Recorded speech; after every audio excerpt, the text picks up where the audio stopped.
মুসলমান, আমাদের জীবনে নামাজ বাধ্যতামূলক থাকা দরকার। প্রথম অপশন, নামাজ থাকতেই হবে। নামাজ ছাড়া আমাদের কোনো বিকল্প নাই।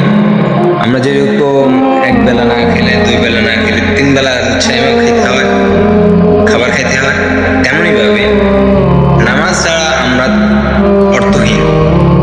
আমাদের নামাজেই মূল্য। নামাজ আমাদেরকে মূল্যবান বানায়। নামাজ ছাড়া আমাদের কোনো মূল্যই নেই।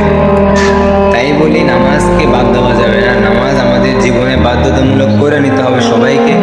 যারা যারা আমার কথাগুলো শুনতেছ তাদেরকে বলি, আজ থেকে এখন থেকে নিয়ত করো, এক ওয়াক্ত নামাজ ইচ্ছাকৃতভাবে আমি ছাড়ব না, যাই হয়ে যাক কেন।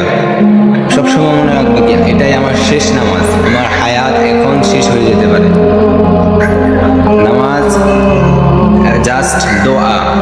নামাজের পরে দোয়া করা একেবারে বাধ্যতামূলক করে এলাম। বেশি বেশি বেশি বেশি আল্লাহ তাআলার কাছে দোয়া করতে থাকো। আজ না হয় কাল, কাল না হয় পরশু, একদিন নাকি একদিন আল্লাহ তাআলা দোয়া কবুল করবেই। তোমার দোয়া মানে বিফলে যাবে না।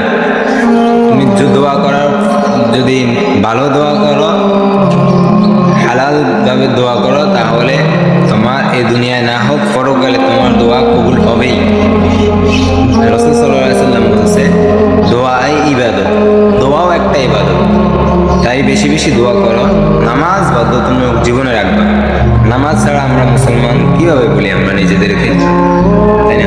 নামাজকে ছাড়বো না কেউ।